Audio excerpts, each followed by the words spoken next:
Hey there, it's Bernadette from Black Paw Dog Training, and I wanted to talk with you today about fear. Fear in dogs. So this is a dog named Margo. She is a 4-year-old Rhodesian Ridgeback, and on this day we are taking her to the vet because Margo has a long history with this particular vet. She is very afraid to go in. She's very difficult to be handled. She tends to thrash and crocodile roll and have a lot of difficulty being examined. So on this day, we are just bringing her for an acclimation visit, a visit where nothing in particular is going to have to happen, where she's not going to be, any procedures done today. We brought the family's other dog, who obviously is very happy to be at the vet. And so why are two dogs from the same household? Why would two dogs from the same household have such incredibly different reaction to going to the vet? So I want to talk about that a little bit today. And if you have a dog like this, what you could do to kind of help them or improve their feeling about the vet. So this is the vet that Margo has been seeing for a very long time. She's coming out to say hi, and she's obviously getting some kisses from the other dog. But, you know, for Margo really is worried about being touched or handled, and the vet is doing a great job at turning away from her. But offering her hand out there to sniff like that is a really common mistake a lot of people make, because it's putting a lot of social pressure on the dog. So social pressure is looking at, talking to, or trying to touch a dog. Those are all types of not physical pressure, but social pressure for a dog. So when she's reaching out like that, she's reaching towards Margo, and Margo is sending us signals that she really isn't comfortable being touched by the vet at this moment. She would like to increase her distance. And you saw as she moved around the vet, she also didn't want to have her hind end exposed to the vet, and I'll get into that in just a moment. So what I've asked the vet to do is to just take her hand back and allow Margo to approach and smell her on her own with all of her arms in. So we started out with just walking Margo towards her and allowing her to use her nose and smell, just giving her some little pats and trying to help her to relax a little bit here. Now, once she gets a little bit more comfortable, the vet is going to scoot just slightly closer and go in for just a really small little touch on the shoulder and then take that away. So not too much pressure too soon, just a little bit. We always say you don't want to just jump in and grab a boob. If you're on a date with somebody, you have to take your time with things. Dogs are the same way. You can't go in too aggressively or too assertively if they're already showing you that they're a little worried about being touched or approached by the person. So you want to take it very slowly. So why would a dog behave that way? This is what I want to talk about today, because there are a lot of dogs that have anxiety about the vet, and Margo is one of them. She's also a dog that has a tendency to stress very easily. And why is she so different from the family's other dog? You might be asking yourself that. Well, it's important to know all behavior in dogs is a combination of genetics and early environmental history. So fear and anxiety can definitely be passed down through genetics, but those early environmental experiences can also affect how a dog feels in a certain situation. And that's most likely the case here with Margo. Margo had sort of a genetic defect to her vulva, her private girl parts, and had to have surgery. She was suffering from chronic urinary tract infections, and she had to have a surgery to change things up in there so that it would reduce her getting the incidence of UTI. So unfortunately, that surgery and having to come back frequently to the vet and have her private areas back there examined when they were very sore and tender has made her very nervous about going to the vet. She associates this lovely vet that's working with us. She's so kind and patient, but she has unfortunately associated her with, the necessary uncomfortable things that she had to go through. And you'll notice when we first came into the room here, Margo was very quick to kind of tuck herself into the corner there. She wants to kind of block access to her back end. She is worried about the vet touching her back there. And this visit today is just about being non-eventful, right? Not putting too much pressure on her, not having to do anything painful. And unfortunately, if we only go to the vet when they have to have something done, vaccinations, shots, a procedure, or their nails clipped, something like that, they can create a negative association with the vet. So it's important, if you have a dog who's had, some issues where they've had to repeatedly go to the vet for some difficult things, it's important to make some happy vet visits where nothing happens. We hang out, we get some cookies, we get some pets, we hop on the scale, we visit with people at the front desk. And this is all part of sort of desensitizing her to this situation. And obviously the other dog has no worries about being here. You see, she's super happy to see the vet because she hasn't had to have anything uncomfortable done to her, basically. So we started out Margo here wearing a muzzle just for the safety of the vet, because when a dog is afraid, and especially if they're feeling a little trapped and claustrophobic because the vet has to handle them and examine them, she could definitely snap at the vet, and we do not want the vet to get hurt. So that's why Margo is wearing a muzzle. Now, as she gets more comfortable, and I'm getting more comfortable with her being in this situation, then we will take the muzzle off, because we're getting more just confident that nothing negative like that is going to happen. So you can kind of see from Margo's body language, she's wanting to hang back. She hasn't been interested in taking any treats. She hasn't been super interested in getting any pets from the vet.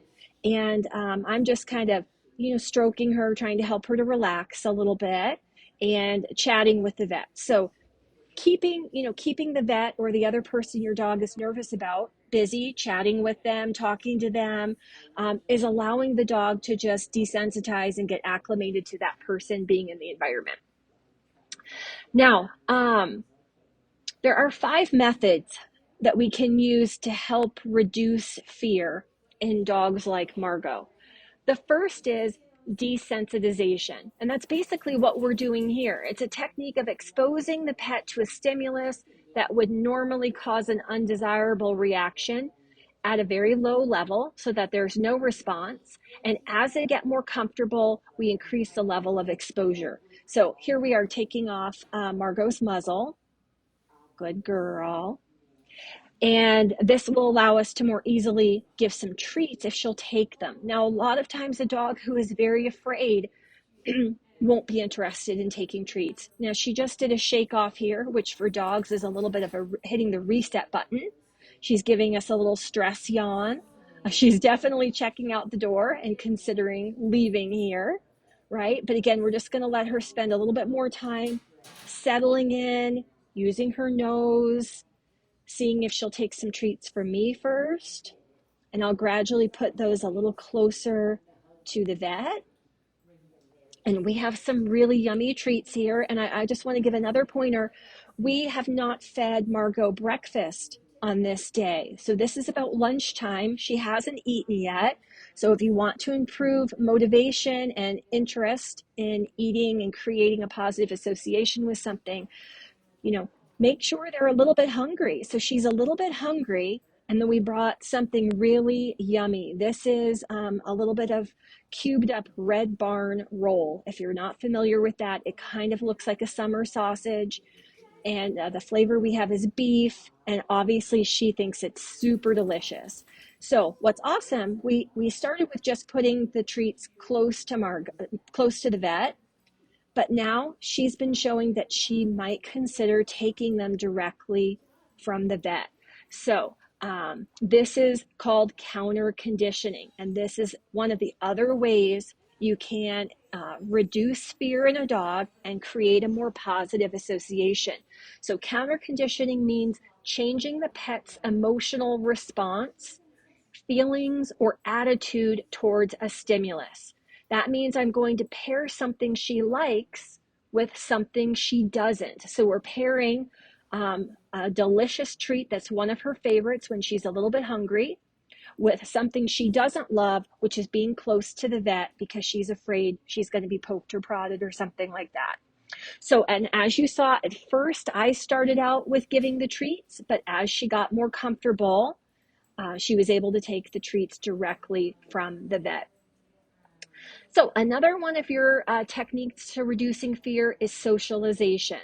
Early socialization with strangers can definitely prevent some of the fear. Margo is generally shy with strangers anyway, but when you have a stranger who has to examine them or touch them or really come into their personal space, that can increase that fear. So some of the issue with Margo is very common for other dogs that were adopted over the past 3 years. She was adopted during COVID, and like a lot of COVID puppies, she didn't have as much of an opportunity to socialize with the outside world and with other people because we were all in our sort of isolation mode. Another type of socializing is using her friend, the other dog who is fine with the vet, as a good role model. So Raven is the little pit bull that you see here. She loves the vet. She's calm and friendly in this environment, and she definitely is helping to build Margo's confidence. Margo says, "Oh, Raven's not worried about that lady. Okay, well maybe she's not so bad after all." Now, finally, the last technique that we're going to use to help with eliminating the fear is knowing when to push boundaries. The vet here started out coming on just a little bit strong at first. It's very important to be aware of social pressure, and the vet unknowingly put a little of that out by reaching for her and talking to her right away. So it's always best to allow a dog to greet you first. So rather than you stepping up, saying hi, looking at, talking to the dog, just standing and talking to the owner and allowing the dog to watch you and decide when they feel comfortable enough to come over and give you a sniff. So good rule of thumb, always allow dogs to say hello to you as opposed to you saying hello to dogs or sticking your hand out in the way we talked about. So now she's going to do another little bit of trying to pair the treat with a little tiny touch under the chin or the shoulder. She's going to get down and kind of turn her back to her again, which again is a very non-threatening posture. That's a great choice. But we want to just gradually work on the touching so that Margo doesn't feel like it's too much too soon. And she's a little worried here, but she kind of is getting in some little pets when she comes in to get the treats, and that's fantastic. The last important part to remember about all of this is the importance of patience and repetition if you have a dog like this. You are not going to cure this fear with one visit to the vet. Margo will need lots of short visits like this to the vet where nothing bad happens. No exam, no poking, no prodding. Right now, she's a little afraid this vet is going to do something invasive because that's been her history of going to the vet, and she's not comfortable with that. She's a sensitive dog. But she'll be walking out of here today much better than when she arrived. Weekly visits to the vet for about the next month or two would make a world of difference in how Margo feels about this place and the people there. We will still recommend they use a muzzle when they come in for the first real exam or when the vet has to actually do something to her. But for right now, if they could do this once a week, just come in for a visit, hang out, spend a little time, get some treats, relax a little bit. Hopefully Margo will no longer feel that this place is always predictive of something uncomfortable happening. We want her to be able to be more neutral at the vet. This can be true of car rides as well. If you have a dog who is afraid of the car or afraid of going on car rides, make sure that they go in the car more than just to the vet or the groomer. Make sure they have a chance to go in the car when you're just going to go to the drive-through of the coffee shop. But I encourage you, if you have a dog who is afraid of the vet, remember, desensitization, socialization, know when to push the boundaries, counter conditioning, and finally, patience and repetition. I hope you have found this video helpful. If you have, please follow us.